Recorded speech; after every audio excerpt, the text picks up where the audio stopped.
చూస్తే దేశంలో నరేంద్ర మోడీ గారి నాయకత్వంలో మన దేశం ఒక విశ్వగురువుగా నిలబడిన పరిస్థితి మనం చూస్తున్నాం. అలాగే ఆంధ్రప్రదేశ్ పరిస్థితి చూస్తే మళ్ళీ ఒక 20 సంవత్సరాలు వెనక్కి వెళ్ళిపోయిన పరిస్థితి.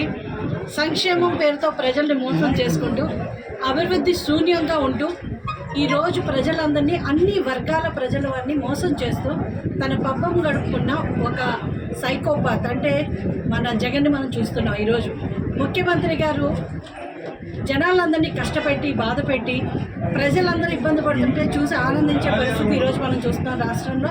అది చాలా చాలా బాధాకరమైన విషయం. ఎందుకంటే కేంద్ర ప్రభుత్వ నిధులు కూడా రాష్ట్రానికి సరిగ్గా రానివ్వలేదు. సర్పంచుల నిధులతో సహా సర్వం కూడా స్వాహా చేసిన పరిస్థితి ఈరోజు గవర్నమెంట్ ఉంది. అలాగే చూస్తే ప్రజలందరి నెత్తి మీద ఈరోజు రాష్ట్రాన్ని అప్పులు కుప్పగా మార్చి ప్రజల అందరి నెత్తి మీద కూడా అప్పులు తీసుకొచ్చి మనం చూస్తే ఈరోజు ఎంతో గొప్పగా చెప్పుకునే circuit house, collector office, Visakhapatnam collector office కానీ కలెక్టర్ ఆఫీసులు కానీ అలాగే మనం చూస్తే మన రాష్ట్ర సెక్రటేరియట్ కూడా ఏంటంటే మనుషుల మధ్యలో వ్యత్యాసం ఉంటుంది. అందరికీ మనం నచ్చడానికి మనం ఐస్ క్రీమ్ కాదు అంటే తీయగా సాఫ్ట్గా అందరికీ ఉండరు. సో ఎవరికున్న ఇన్సెక్యూరిటీస్ అనుకుంటే కాకపోతే మీరు ఇప్పుడు మాట్లాడుతున్న ఎవరైతే ఉన్నారో వాళ్ళ పార్టీ నుంచి ఈవేళ సస్పెండ్ చేయడం జరుగుతుంది.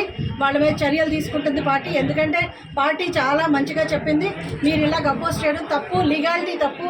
ఇప్పుడు నేను కోర్టులో కూడా కంటెంప్ట్ వాళ్ళ మీద అయిపోతున్నాను, డిఫామేషన్ కూడా వేస్తాను, క్రిమినల్ కంప్లైంట్ కూడా పెట్టాను. ఎందుకంటే నా మీద మాట్లాడడం అంతా కూడా సబ్జూడియస్ మ్యాటర్, నా మీద కామెంట్స్ చేసే అధికారం ఎవరికి లేదు. అలాగే ఎలక్షన్ కమిషన్ కూడా కంప్లైంట్ పెట్టడం జరుగుతుంది.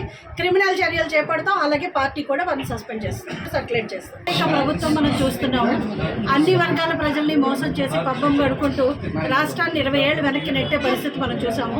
కాబట్టి ఈ కూటమి మా ఎవరైతే ఎలక్షన్ ఇన్ఛార్జ్గా మాకు ఇక్కడికి వచ్చారో ఆయన దీన్ని ఒక త్రివేణి సంగమంగా అభివర్ణించడం జరిగింది. ఎందుకంటే గంగా, యమున, సరస్వతి 3 కలిస్తే ఎంత పవిత్రంగా ముందుకెళ్తుందో ఆంధ్రప్రదేశ్ అభివృద్ధి కోసం, సంక్షేమం కోసం చిత్తశుద్ధితో ఈ కూటమి పనిచేస్తుందని చెప్పడం జరిగింది. అలాగే ఇంతకు ముందు ఏమైనా చిన్న గ్యాప్స్ ఉన్నా కూడా అందరూ కూడా కలిసి ఈరోజు చూస్తే కూటమిలో ఉన్న ప్రతి పార్టీ ముగ్గురు కూడా ఎలాంటి తారతమ్యం లేకుండా ఇప్పుడు మనం చూస్తున్నాం. ఒక రావణాసురుడి పరిపాలన, ఒక రాక్షస పరిపాలన మనకు జరుగుతుంది. కాబట్టి ఆ రాక్షస పరిపాలన రాక్షసుని ఇంటికి పంపించడానికి ఇప్పుడు 10 తలల రావణాసురుడిని వధించడానికి ఎలాగైతే రాముడు, లక్ష్మణుడు, శత్రుఘ్నుడు అలాగే వానర సేన అంతా కూడా కూడొచ్చారో అంటే నేను ఒక్కడిని అందరూ 100 మంది ఉన్నారన్నారు. అందుకే రాక్షసులు కాబట్టి ఒక్కళ్ళు సరిపోరు. అందరూ కలిసి ప్రజలందరితో కలిసి మమేకమై ఈరోజు ప్రజలందరూ కూడా ఒక నిర్ణయం తీసుకున్నారు. ఈ రాక్షస ప్రభుత్వం నుంచి ప్రజలు వాళ్ళు కాపాడుకోవాలని దానికి కూటమికి బ్రహ్మరథం పడుతున్నారు. ప్రతి ఒక్కళ్ళు కూడా ఈరోజు రాష్ట్ర అభివృద్ధి కోరుకునే ప్రతి ఒక్కరు కూడా ఈ కూటమి కోటేస్తారని మేము నమ్ముతున్నాం.